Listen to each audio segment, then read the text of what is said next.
ब्रह्मा, विष्णु, महेश ये अजर अमर हैं। उनकी कभी जन्म या मृत्यु नहीं होती। वही तो सृष्टि के रचनहार हैं। उनका कभी विनाश नहीं होता। वो ही जगत के पालनहार हैं। वास्तव में परमात्मा तो निराकार है। यदि आप अपने जीवन में सुख प्राप्ति चाहते हो तो एकादशी का व्रत कीजिए, श्राद्ध निकालिए। जो श्रद्धालु लोग इस जन्म में दुख भोगते हैं वो उनके पिछले जन्मों के कर्मों का फल है, और पिछले जन्मों के कर्म फल को भगवानों को भी भोगना पड़ता है। तो फिर आम जीव की क्या औकात है? अगर परमात्मा की प्राप्ति चाहते हो तो हमारे साथ बोलिए, हरे राम राम राम हरे हरे, हरे राम राम राम हरे हरे, हरे कृष्णा कृष्णा कृष्णा हरे हरे, हरे कृष्णा कृष्णा कृष्णा हरे हरे। बोलो शेरा वाली माता की राधे राधे राधे राधे राधे राधे राधे राधे। भक्तों, यदि आप में से किसी के भी मन में कोई भी आशंका हो, कोई भी प्रश्न हो तो निसंकोच पूछिएगा।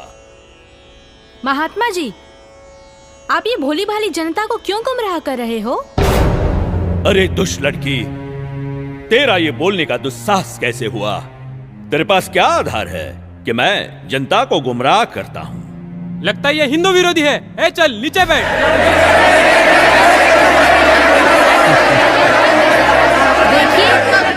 देखिए, हमारी इसी सोच की वजह से इन धर्मगुरुओं ने हमें गलत दिशा प्रदान की है। मैं भी हिंदू धर्म की हूँ और मैं अपने धर्म को श्रेष्ठ मानती हूँ।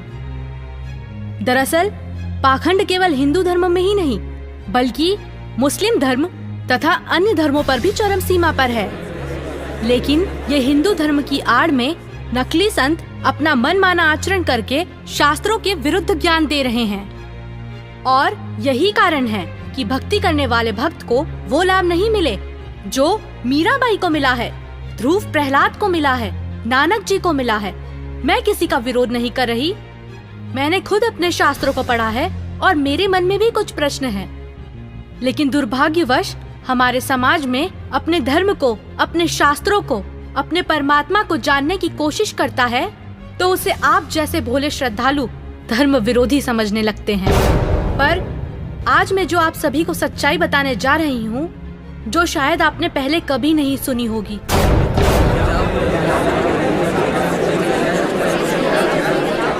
ज्यादा बात मत बना लड़के। तेरे पास क्या प्रमाण है? बताती क्यों नहीं? महात्मा जी, थोड़ा धीरज रखिए और सुनिए। आप ही ने तो कहा था ब्रह्मा, विष्णु, महेश अजर अमर हैं, उनका कभी विनाश नहीं होता, वही सृष्टि के रचनाहार हैं। मैंने टीवी पर एक संत रामपाल जी का सत्संग सुना, उसी से पता चला। पता है उन्होंने क्या कहा? रुकिए एक मिनट, अभी बताती हूँ।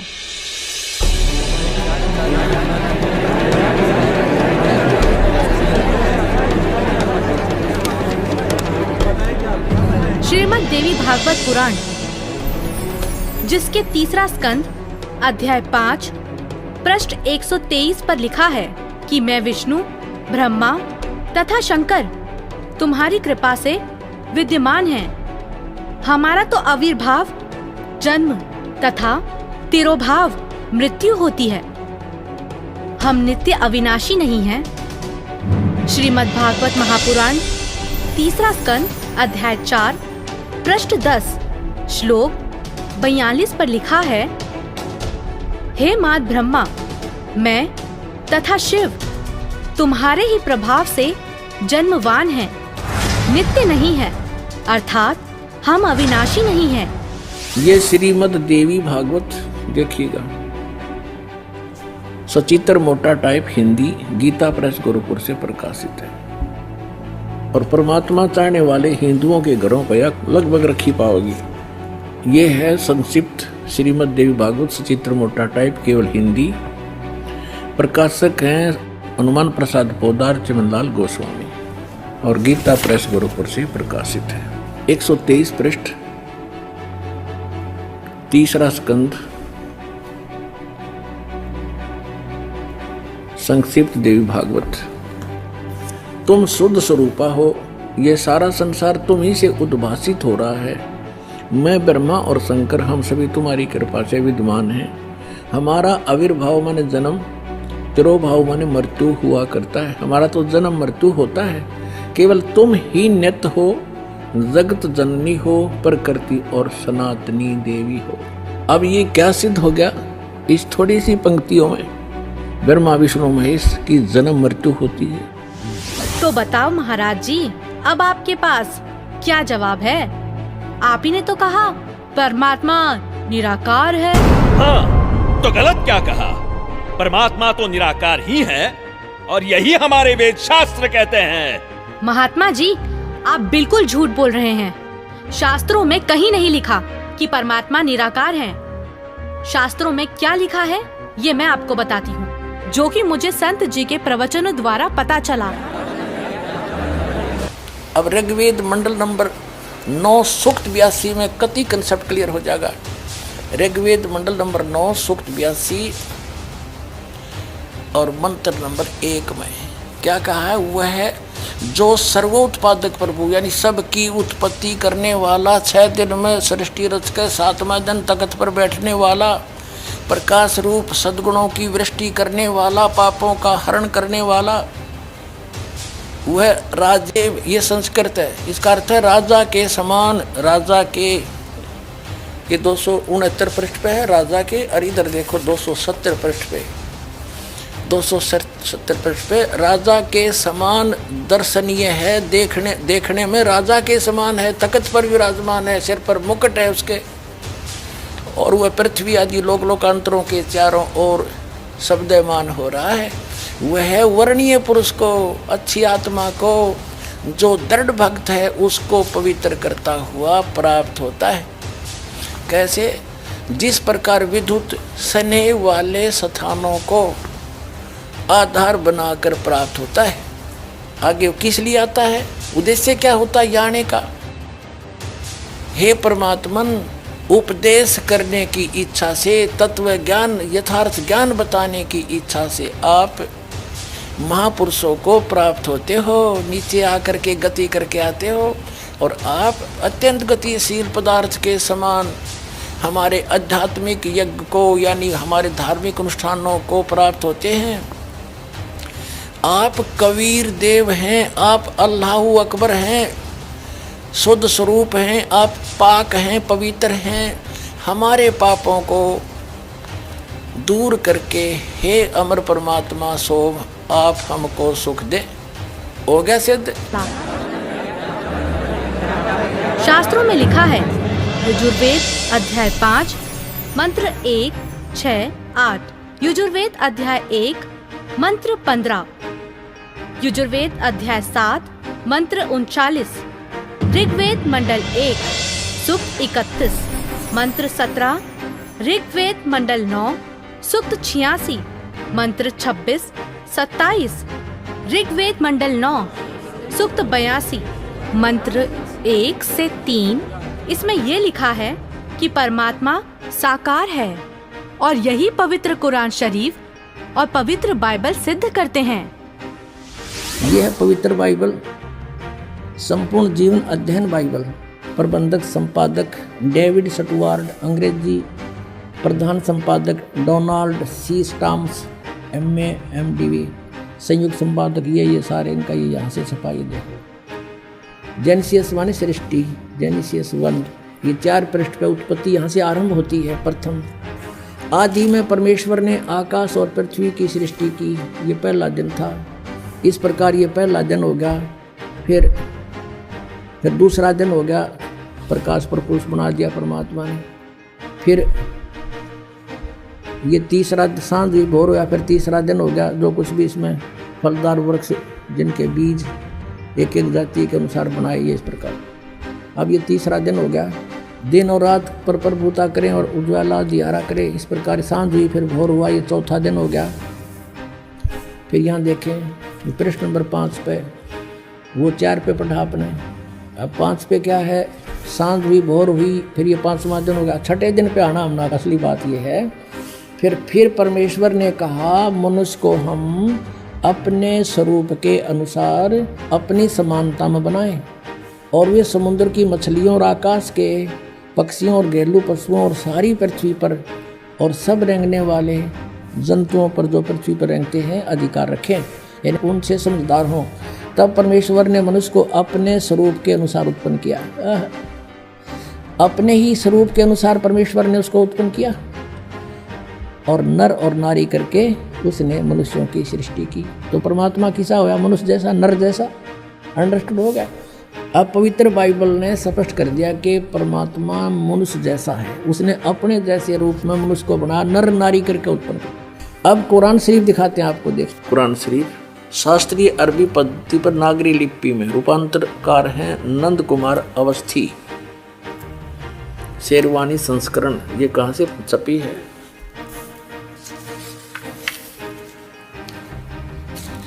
ये वही लिखा कि वो इस्लामी किताब, इसमें कोई संदेह की गुंजाइश नहीं है।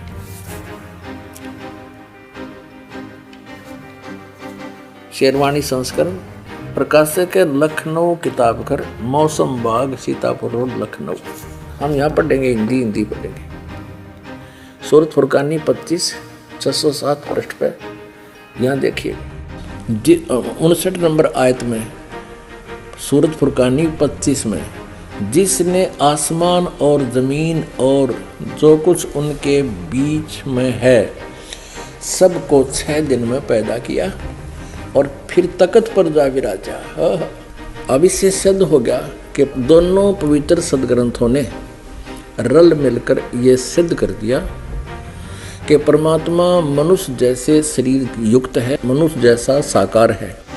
महात्मा जी, आपने ये भी झूठ कहा है कि श्राद्ध निकालने, व्रत करने से सुख और मुक्ति मिलती है, जबकि संत जी के प्रवचनों से सुना है कि गीता अध्याय 9 के श्लोक 25 में कहा है, पितरों को पूजने वाले पितरों को प्राप्त होते हैं, भूतों को पूजने वाले, पिंड दान करने वाले भूतों को प्राप्त होते हैं, अर्थात भूत बन जाते हैं। गीता अध्याय 6 श्लोक 16 में लिखा है कि हे अर्जुन, ये योग ना तो अधिक खाने वाले का, ना बिल्कुल ना खाने वाले का, ना अधिक जागने वाले का, ना अधिक शयन करने वाले का, और ना ही एक स्थान पर बैठकर साधना करने वाले का सिद्ध होता है। गीता अध्याय 16 श्लोक 23-24 में कहा है कि शास्त्र विधि को त्याग कर जो साधक मनमाना आचरण करते हैं, उनको ना तो कोई सुख होता है, ना कोई सिद्धि प्राप्त होती है, तथा ना उनकी गति अर्थात मोक्ष होता है। अरे क्या चल क्या रहा है इस लड़की का? अरे कोई तो रोको उसे। ये लड़की सही बोल रही है।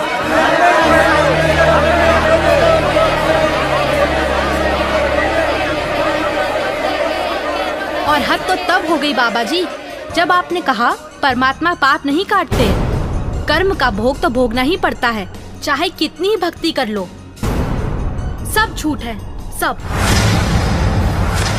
आपको पता है हमारे शास्त्र क्या प्रमाणित करते हैं? मैं बताती हूँ, जो कि मुझे संत जी के प्रवचनों द्वारा पता चला है। ऋग्वेद मंडल 10 सूक्त 161 मंत्र 2, 5 सूक्त 162 मंत्र 5, सूक्त 163 मंत्र 1 से 3 में लिखा है कि परमात्मा जो चाहे वो कर सकता है, प्रत्येक प्रकार के रोग कष्ट को नष्ट कर सकता है, और यदि कोई मृत्यु के भी निकट पहुंच जाता है तो उसे 100 वर्ष की आयु प्रदान कर सकते हैं। अब देखिए वेद इसको प्रमाणित करेंगे कि परमात्मा घोर पाप का विनाश कर देता है। ये देखिए, ये महर्षि दानव सरस्वती द्वारा ही इसका अनुवाद है।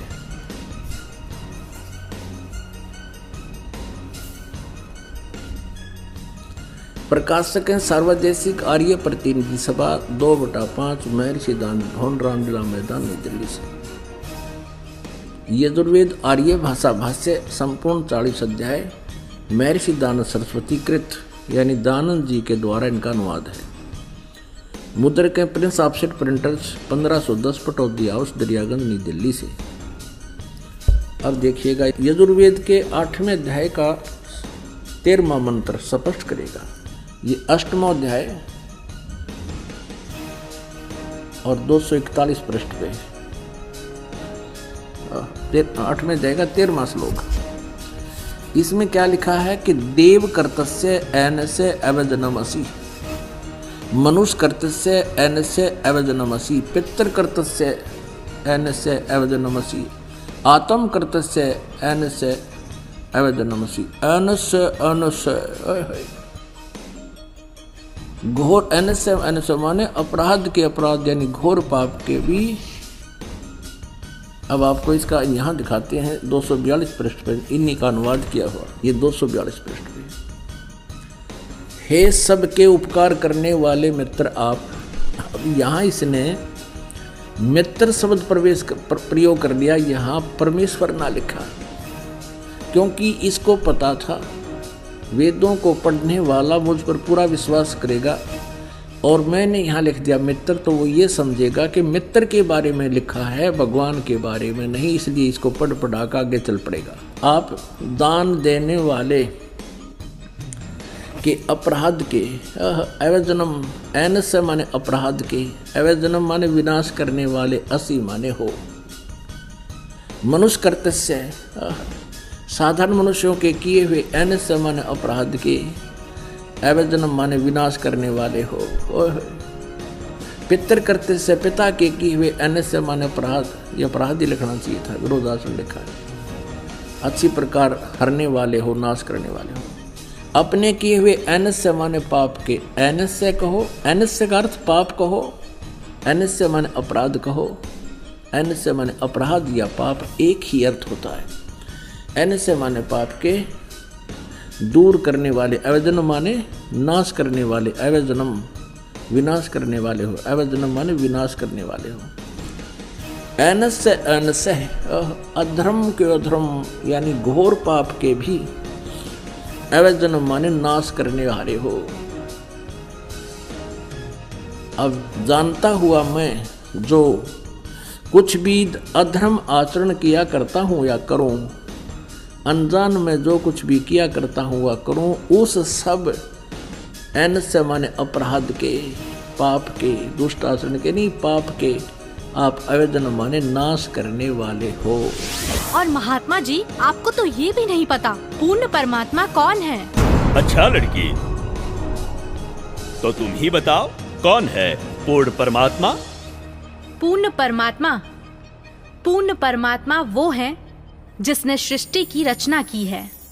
उस परमेश्वर का नाम है कबीर। मैं आपको प्रमाणित करती हूँ, जो कि मुझे संत जी के प्रवचनों द्वारा पता चला है। प्रमाण 1, पवित्र यजुर्वेद अध्याय 29 मंत्र 25। जिस समय भक्त समाज को शास्त्र विधि त्याग कर मनमाना आचरण कराया जा रहा होता है, उस समय कबीर देव तत्व ज्ञान को प्रकट करता है। प्रमाण 2, पवित्र सामवेद संख्या 359 अध्याय नंबर 4 के खंड नंबर 25 का श्लोक नंबर 8, जो कबीर देव तत्व ज्ञान लेकर संसार में आता है, वह सर्वशक्तिमान है तथा काल के कर्म रूपी किले को तोड़ने वाला है, सर्व सुखदाता है तथा सर्व के पूजा करने योग्य है। अथर्ववेद कांड नंबर 4 अनुवाक नंबर 1 मंत्र नंबर 7। मुस्लिम धर्म के पवित्र शास्त्र कुरान शरीफ सूरत फुरकानी 25 आयत 52 से 59 में लिखा है कि कबीर परमात्मा ने 6 दिन में सृष्टि की रचना की तथा 7वें दिन तख्त पर जा विराजा, जिससे परमात्मा साकार सिद्ध होता है। राग तिलंग महला 1 पंजाबी गुरु ग्रंथ साहिब पृष्ठ नंबर 721। बाइबल में भी लिखा है, सृष्टि की रचना परमात्मा ने की, जिनका नाम है कबीर।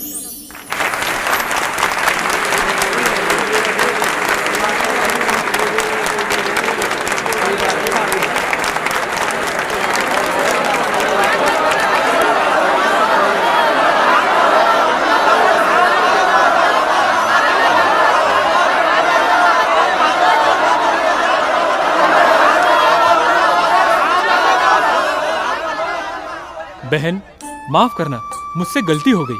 असल में हिंदू विरोधी तो ये नकली संत है जो हमें शास्त्रों के विरुद्ध भक्ति बता रहा है। आपने तो हमारी आंखें खोल दी। बहुत बहुत धन्यवाद आपका। धन्यवाद तो संत रामपाल जी महाराज का कीजिए, जिन्होंने इस अनमोल ज्ञान को भक्त समाज को समझाया है। उन्हीं के ही तो टीवी चैनल पर सत्संगों को सुनकर मैंने इस अनमोल ज्ञान को प्राप्त किया है। हर रोज टीवी पर सैकड़ों बाबा आते हैं, लेकिन सही भक्ति तो संत रामपाल जी महाराज ही बताते हैं। तो बोलो संत रामपाल जी महाराज की जय। संत रामपाल जी महाराज की जय। संत रामपाल जी महाराज की जय। अवश्य देखिए जगतगुरु तत्वदर्शी संत रामपाल जी महाराज के मंगलमय प्रवचन हर रोज इन चैनलों पर। आओ सब मिलकर जागरूकता लाए, पाखंड और अंधविश्वास को जड़ से मिटाए।